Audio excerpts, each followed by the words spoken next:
So hey guys, a very warm welcome on this channel. My name is Shahnawaz and आज का video है काफी important because आज की वीडियो में आप सीखोगे what is the exact syllabus of IMU CET as well as what is the syllabus of sponsorship and is there any fix syllabus of sponsorship examinations. तो ये वीडियो में ये सारे क्वेश्चन का आंसर मिलेगा। You will come to know about the syllabus, what to study, which book to go for, ये सारी चीजें मैं आपको बताऊंगा। तो वीडियो को लास्ट तक देखना, कोई भी पार्ट स्किप मत करना। Coming to the IMU CET part first, Indian maritime university common entrance test एक ऑल ओवर इंडिया लेवल का एग्जामिनेशन है। एंड अगर आप किसी भी एग्जाम के लिए जाते हो तो सबसे पहले आपको उसके सिलेबस के बारे में पता होना चाहिए। तो अगर IMU के आप प्रोस्पेक्टस को आप देखोगे तो it is clearly stated there that syllabus is +2 level. And what is this +2 level? +2 level है क्या? यहाँ पे बच्चे कंफ्यूज हो जाते हैं कि सिर्फ क्लास 12 का ही सिलेबस आता है क्या? तो यहाँ पे मैं अगर क्लियर करूँ तो +2 लेवल आपका 11th एंड 12th दोनों कवर करता है। NCERT का सिलेबस यहाँ पे आपको फॉलो होता है। अगर आपको नहीं पता होगा तो नीचे मैं डिस्क्रिप्शन बॉक्स में लिंक डाल दूंगा, आप वहां जाकर डाउनलोड करके अपने सिलेबस से मैच कर सकते हो। तो वो आपका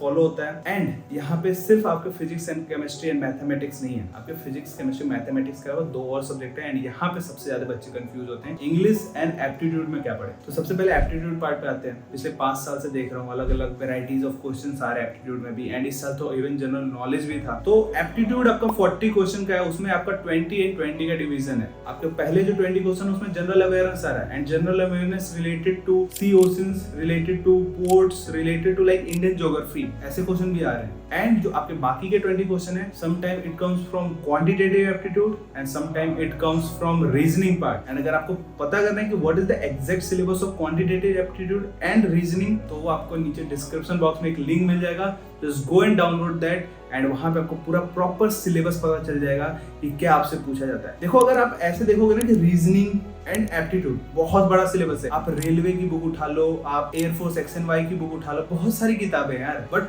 वो जो लेवल है, वो जो आपके सिलेबस है, वो काफी बड़े हैं कंपेयर टू IMU CET। काफी लिमिटेड सिलेबस है। एंड जो इस फील्ड में नहीं है उसको तो मतलब सब पढ़ता है, वो सब कुछ पढ़ता है, but that is the waste of time. आपको उतना ही पढ़ना चाहिए जितना एग्जैक्ट क्वेश्चन आपको पूछा जाता है CET में, तो वो आपको पढ़ना चाहिए। वो आपको नीचे डिस्क्रिप्शन बॉक्स में मिल जाएगा, वहां से जाके आप डाउनलोड कर सकते हो। एंड अगर इंग्लिश की बात करें तो इंग्लिश भी मतलब अगर आप NDA से कंपेयर करोगे तो इंग्लिश यहाँ पे ये लेवल है एंड NDA का लेवल ये होता है इंग्लिश का। काफी डिफरेंस है NDA के इंग्लिश में एंड IMU CET के इंग्लिश में। काफी इजी लेवल का एग्जामिनेशन होता है एंड काफी लिमिटेड सिलेबस है इसका भी, आपको इसमें भी ज्यादा पढ़ने की जरूरत नहीं है। तो उसका भी मैं जो इंपॉर्टेंट टॉपिक्स है, इंपॉर्टेंट टाइप ऑफ क्वेश्चंस है, वो मैं नीचे डिस्क्रिप्शन बॉक्स में डाल दूंगा एंड वो आप वहां से जाके डाउनलोड कर सकते हो। तो ये हो गया सिलेबस पार्ट। सिलेबस तो आप नीचे जाके डिस्क्रिप्शन बॉक्स में से डाउनलोड कर सकते हो। But what about the type of questions, ये आप कहां से प्रैक्टिस करोगे? तो यहाँ आपको हेल्प करेगा बर्डिंग मरीनर्स का बैच, जहाँ पे आपको लाइव क्लासेस तो मिलते ही है, साथ साथ में एक आपको गुड अमाउंट ऑफ क्वेश्चन मिलते हैं, वो भी आपको chapter wise and subject wise मिलेगा, जो कि आपके लिए काफी बेनिफिशियल होने वाला है। तो अगर आपको वो लेना है तो नीचे आपको डिस्क्रिप्शन बॉक्स में एक गूगल फॉर्म मिलेगा, just go and fill that and वहां पे आप पूछ सकते हो कोई भी अपना क्वेरी बैच से रिलेटेड या फिर मर्चेंट नेवी से रिलेटेड। अगर आपके पास कोई डाउट है IMU CET से रिलेटेड, स्पॉन्सरशिप से रिलेटेड, कुछ भी आप पूछ सकते हो। एंड उसके जस्ट नीचे एक व्हाट्सएप ग्रुप मिलेगा,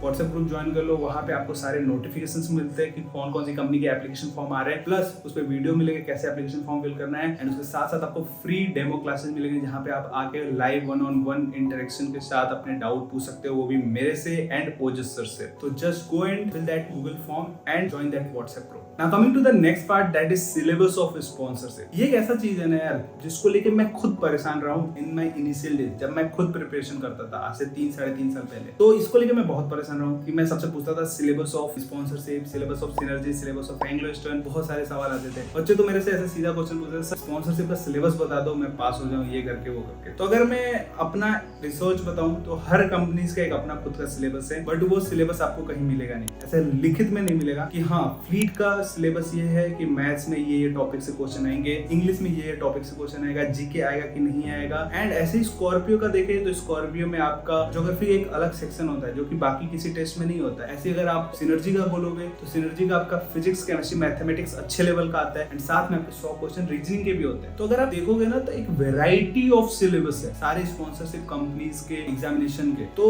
यहाँ पे सबसे बेस्ट ये रहता है कि आप एक ओवरऑल प्रिपरेशन करो, एक अच्छे खासे नंबर ऑफ सब्जेक्ट्स का, तभी जाके आपके सारे स्पॉन्सरशिप टेस्ट क्लियर हो पाएंगे, एग्जाम्स क्लियर हो पाएंगे। एंड वो सारे सब्जेक्ट्स आपके कौन कौन से हैं तो काउंट किया जाए, physics, chemistry, mathematics, general aptitude, reasoning, English and geography. तो गाइस अगर आप ये 7 सब्जेक्ट क्लियर कर लेते हो ना तो you can crack any sponsorship examination. अब आप बोलोगे सर आपने तो सारे सब्जेक्ट्स ही बता दिए, हम लोगों को तो ये पढ़ना ही पढ़ना पड़ेगा, लेकिन सिर्फ सब्जेक्ट्स नहीं, सब्जेक्ट्स में आपके सिलेबस काफी बड़े नहीं है। आप बोलोगे सर रीजनिंग इतना बड़ा है, जनरल एप्टीट्यूड इतना बड़ा है, इंग्लिश इतना बड़ा है, फिजिक्स, केमिस्ट्री, मैथमेटिक्स तो बड़ा है ही, क्या पढ़े? तो उसका टेंशन तुम मेरे ऊपर छोड़ो ना यार। डिस्क्रिप्शन बॉक्स में जो लिंक है आप डाउनलोड करो, वहां पे मैंने वो इंपॉर्टेंट टॉपिक्स डाले हैं जो आपको पढ़ने हैं। उसके अलावा आपको उसके बाहर कुछ नहीं पढ़ना है। उतना आप पढ़ लोगे तो आपका आराम से IMU CET भी क्लियर हो जाएगा एक अच्छे खासे रैंक से, एंड स्पॉन्सरशिप भी आपका आराम से एग्जामिनेशन क्लियर हो जाएगा। फिर आप इंटरव्यू पे फोकस करना। तो ये चीज होता है। अब ये 7 सब्जेक्ट है। अगर इस 7 सब्जेक्ट में बात करते हैं तो अगर आप एंग्लो एशियन का एग्जांपल लेते हो तो वहाँ पे मिक्सर क्वेश्चन आता है, फिजिक्स का भी क्वेश्चन आएगा,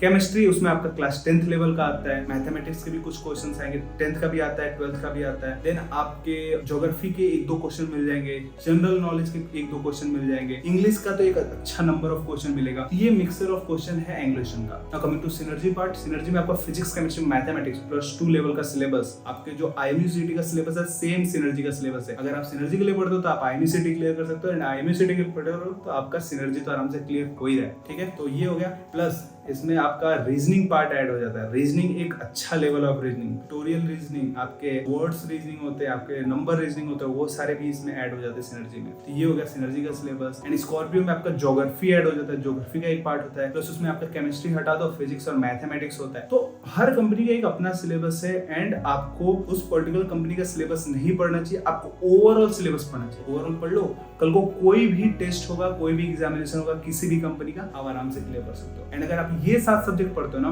physics, chemistry, mathematics, general aptitude, English, reasoning and geography, तो आपका 7 सब्जेक्ट में अगर आप 5 सब्जेक्ट देखते हो जो आपका IMU CET में आता है, PCM, एप्टीट्यूड है, इंग्लिश, तो उसका भी प्रिपरेशन हो जाता है। ये 7 सब्जेक्ट आपको पढ़ने हैं, एंड वही सिलेबस पढ़ने हैं जो नीचे आपको डिस्क्रिप्शन बॉक्स में लिंक मिलेगा, उतना पढ़ लो, एंड उतना से आप आराम से IMU CET भी क्लियर कर लोगे एंड स्पॉन्सरशिप भी क्लियर कर लोगे। अब यार आप लोग बोलोगे कि सर आपने ये तो बता दिया कि सिलेबस क्या है, आपने डिस्क्रिप्शन बॉक्स में लिंक भी दे दिया, हम लोग डाउनलोड कर लेंगे, बट ये सारे टॉपिक्स आप पढ़ेंगे कहाँ से? फिर एक चीज मैंने बताऊं, मैंने अलग अलग जगह से ट्राई किया है पढ़ने का। मैंने अलग बुक्स ट्राई किए हैं, अलग अलग यूट्यूब चैनल्स ट्राई किए हैं पढ़ने के लिए, बहुत सारी चीजें ट्राई करी है। मैंने ND लेवल का पढ़ा हूँ तो मैं वहां से भी ट्राई किया कि हाँ CET लेवल का या फिर स्पॉन्सरशिप लेवल का पढ़ लूं। लेकिन यार ये जो लेवल है ना CET स्पॉन्सरशिप, वो थोड़ा सा नॉर्मल लेवल का है, बाकी हर जगह आपको हाई क्लास की पढ़ाई होती है, मतलब थोड़ा सा टफ लेवल की पढ़ाई होती है, एंड वो रिक्वायरमेंट नहीं है। That is the only waste of time, and for me आप एग्जामिनेशन एंड CET से ज्यादा इंटरव्यू फोकस करोगे तो वो मेरे लिए काफी अच्छा रहेगा। ठीक है, तो वहां पे आपको टाइम अपना वेस्ट नहीं करना है। तो इसमें यार मैंने क्या किया कि पिछले 3 साल का जो भी रिसर्च था मैंने वो जिसने मिला के वो सिलेबस बनाया है,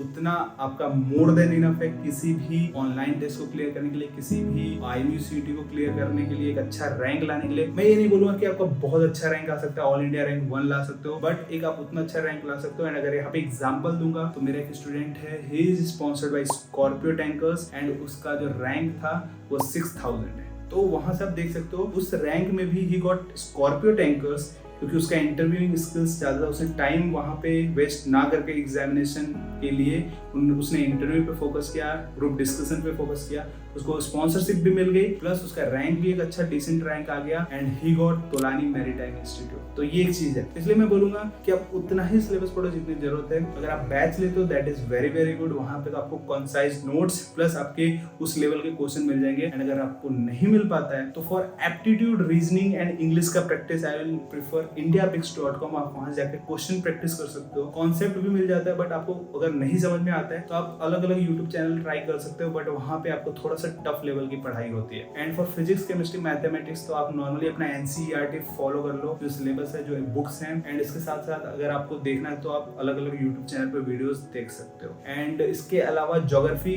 मेरे चैनल पे पूरा प्लेलिस्ट पड़ा है ज्योग्राफी का, वो अगर आप देख लेते हो तो आपका ज्योग्राफी आराम से क्लियर हो जाएगा, इंटरव्यू पार्ट भी एंड ऑनलाइन टेस्ट का भी पार्ट आपका क्लियर हो जाएगा। तो आप ऐसे कर सकते हो, या फिर आप बड़ी मेरिट्स का ज्वाइन करोगे तो आपको पूरा पैकेज एक जगह पे मिल जाएगा at just 3499 for February batch and 5499 899 for August batch. So guys that's it for this video. I hope आपको समझ में आ गया होगा कि सिलेबस क्या है and you found this video useful. तो just give it a thumbs up and इसको शेयर कर दो सारे मर्चेंट भी ग्रुप्स में। एंड कोई भी डाउट है just put it in the comment section and description में जाके आप सब कुछ डाउनलोड कर सकते हो and start following that through budding millionaires या फिर कोई अदर प्लेटफॉर्म। सो या thank you for watching this video.